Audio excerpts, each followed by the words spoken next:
¿Qué tal? Soy Armando Plata con una nueva charla con el doctor Julio Calonge.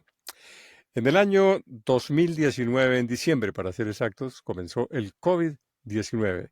La gente cree que terminó, pero no ha terminado, ¿verdad, doctor? Para nada. Todavía seguimos teniendo COVID. Acaba de salir una cepa nueva, la JN1, que si bien ya son cepas que matan mucho menos, con un nivel menor de mortalidad, siguen presentando un fenómeno muy bonito, la palabra de pronto no es adecuada, quiero decir, un fenómeno que se repite, que está perfectamente descrito, pero que todavía tiene mucho misterio en cuanto a su origen, y es el síndrome post-COVID. Todavía estas personas terminan un COVID que ya no los mata, pero quedan desbaratados por semanas, meses y a veces años. ¿Qué exactamente es lo que pasa con el COVID-19? ¿Cuál ha sido el efecto y por qué quedan estas secuelas? Bueno, estas personas terminan el síndrome, terminan el COVID y yo lo viví después del COVID que tuve, yo quedé deprimido. Me di cuenta que estaba deprimido porque cuando a mí me dio COVID, que fue en junio del 21, pues cuando yo salí del hospital, de la clínica, que estuve 2 días, simplemente me dejaron en observación porque la radiografía era muy fea, pero el resto de parámetros no. Y entonces decidieron observarme porque había una neumonía. Cuando yo salí de la clínica, estaban empezando en simultánea la Copa América y la Eurocopa y a mí me dio lo mismo y para mí eso es una enfermedad muy grave porque yo he sido hincha a morir del fútbol toda la vida. Entonces, yo sabía que estaba deprimido, que tenía que hacer algo al respecto y efectivamente empecé a tratarme con las cosas que yo hago y es poner dosis altas de vitaminas por vía endovenosa, utilizar suplementos a dosis altas y eso me sacó de la depresión. Pero el síndrome post-COVID puede tener una cantidad de síntomas en todos los niveles porque puede afectar todos los sistemas.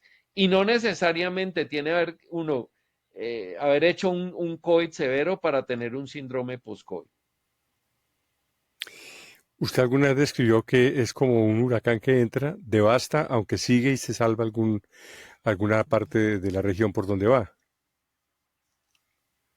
Exactamente. A mí me gusta esta analogía. Entra un huracán a una ciudad, la desbarata, no la acaba, pero tumba árboles, postes, los techos de las casas, los carros los voltea, y el huracán sale y ya el huracán no está, que fue el virus, pero la ciudad queda destruida y a veces pasan años y la ciudad sigue destruida y no se ha arreglado. Bueno, ¿qué exactamente es lo que está pasando con este síndrome o síndrome post-COVID-19? Pues es una verdadera tragedia. Hay varias cosas que decir. La primera es un diagnóstico clínico, no es un diagnóstico por laboratorio. Es decir, no hay un examen que te diga ni una imagen que te diga tenés un síndrome post-COVID. El médico tiene que hacer el ejercicio de acuerdo a la historia, de acuerdo a que si la persona tuvo COVID. La OMS dice que deben a pasar al menos 3 meses de persistencia de síntomas. Eso está muy discutido. Hay gente que dice que son 2 meses, en fin. Si uno quiere armar una pelea, se debe conseguir 2 médicos, es muy fácil.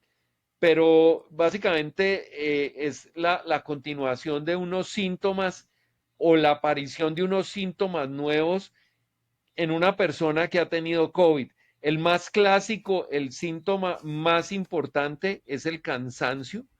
El cansancio es lo tienen el 55% de los pacientes que sufren un síndrome post-COVID, pero puede haber gripas persistentes, síntomas respiratorios, síntomas de origen mental, por ejemplo, depresión o ansiedad, dolores articulares, dolores musculares, los mecanismos todavía no se saben, pero el síndrome post-COVID existe y está clarísimo, y tiene que ver también con el sistema inmunológico.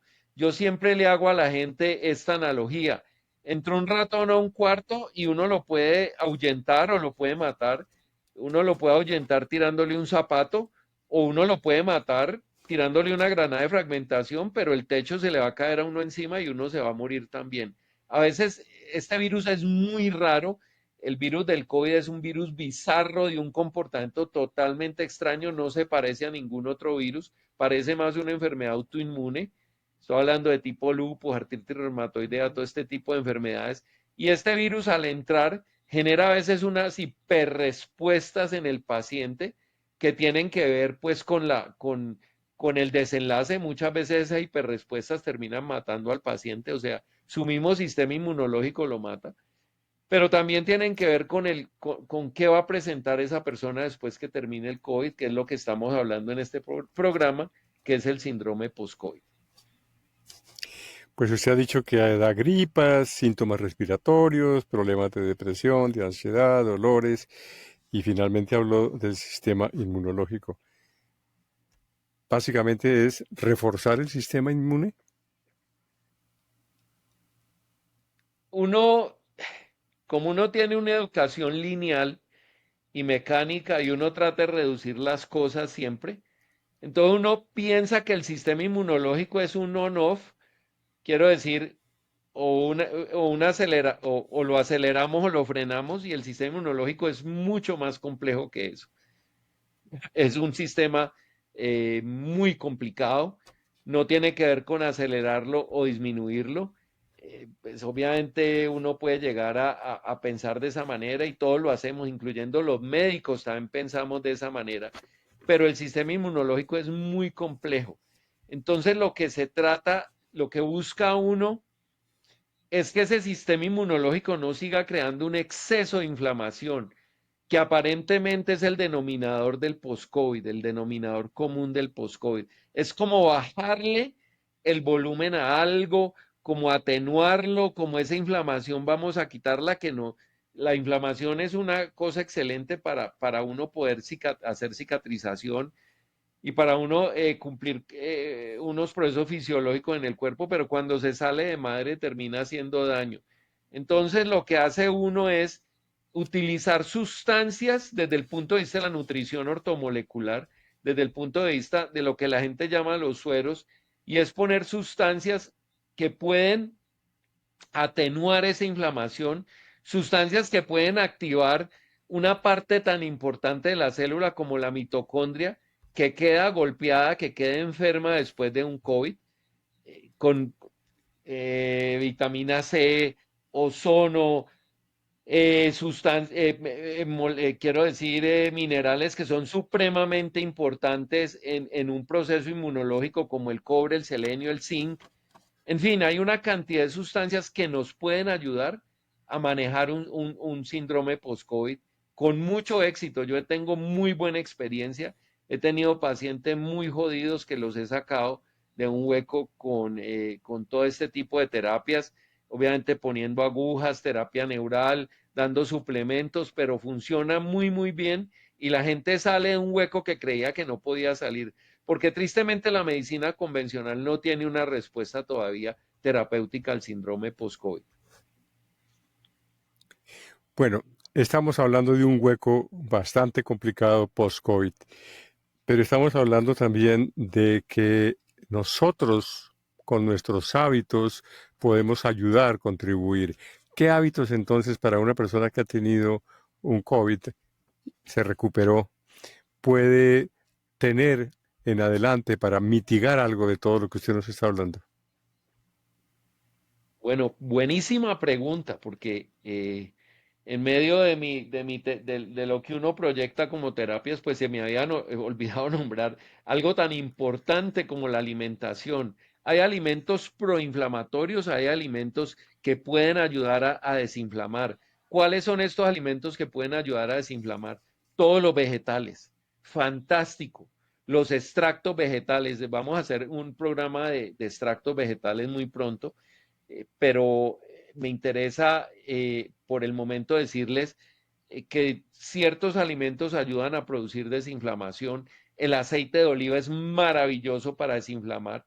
El omega 3, pues que básicamente a uno le echan el cuento de que viene en el salmón, pero resulta que si el salmón que uno se come es un salmón salvaje, no un salmón de una granja, de una finca que está en el mar, en el cual este salmón no tiene omega 3. la linaza tiene omega 3, por ejemplo, pero después de los 25 años necesitamos una enzima para transformar ese omega 3 de la linaza que ya no tenemos, entonces pues es complicado. Hay todos los vegetales, les decía, eh, com- eh, bueno, apio, perejil, cilantro, la cebolla, el ajo es un gran inductor inmunológico, el ajo es muy bello para el sistema inmunológico. En fin, es muy importante que les quede claro que cuando yo estoy hablando de un síndrome post-COVID, es una enfermedad donde ya el COVID no está, el virus ya se fue hace rato. Pasó ese huracán, destruyó cantidades de cosas y ese huracán ya se fue, ya no está, pero está todo el daño que él dejó ahí. Entonces es muy importante esta historia, pues, para que vamos entendiendo cómo funciona un síndrome post-COVID, cómo es todo ese daño que genera ese virus y el mismo sistema inmunológico, ya se los he explicado. Y que tenemos herramientas para tratarlo, tenemos muchas cosas que hacer. La coenzima Q10, los minerales que ya le nombré, la dieta que, esa pregunta tan buena que me hiciste ahora, en fin, hay cantidades de cosas que podemos hacer para modular esa inflamación y para permitir que el paciente arranque de ese síndrome post-COVID. ¿Las vacunas han ayudado, han afectado o también generaron una secuela que podría estar dentro de este síndrome post-COVID? La vacuna es una terapia invasiva y el que diga que las vacunas no tienen efectos adversos, pues respetuosamente le digo que está muy equivocado. Yo no soy el más pro vacunas, pero tampoco soy antivacunas. Debo reconocer que las vacunas ayudaron a disminuir la mortalidad. Hay estadísticas al respecto. Y uno cuando tiene una idea respecto a una cosa, otra persona, otra idea, pues uno se sienta a discutir. A mí me preocupa el nivel la gente cuando coge una idea a veces la vuelve como una idea religiosa que no admite discusión, que es un dogma y eso me parece hartísimo, porque uno se debe sentar a discutir las cosas con las que no está de acuerdo. Eh, es claro que las vacunas contra el COVID han producido daño cardíaco en algunas personas. Si no, mira la cantidad de futbolistas desmayados en pleno partido. Cuando uno veía eso una vez cada 10 años, ahora lo ve todos los meses. Un futbolista, además futbolistas profesionales que tienen pues un estándar de rendimiento físico muy grande y una salud muy buena, se desploman en una cancha y hacen fenómenos de miocarditis, de inflamación del corazón. Por eso yo le digo a la gente cuando se vaya a vacunar de cualquier cosa, prepárese, cambie la dieta un poquito, faltando 5 o 10 días, cambie la dieta, póngase una vitamina C endovenosa, empiece a tomar vitamina C oral. Hay una homeopatía que funciona muy bien para los efectos adversos de las vacunas que se llama TUJA, THUJ, que también tiene un efecto muy bonito. Entonces, uno puede hacer cosas como cuando está lloviendo y uno se pone un paraguas, pues de todo modo se va a salpicar, pero yo creo que puede ayudar a no mojarse un poquito. Doctor, como siempre, es un placer hablar con usted, compartir todas estas experiencias con nuestro público. El tema del síndrome post-COVID, fascinante, increíble las estadísticas que nos ha dado y esperamos hacer un siguiente programa con otro de esos temas magníficos que usted trata. Muy amable.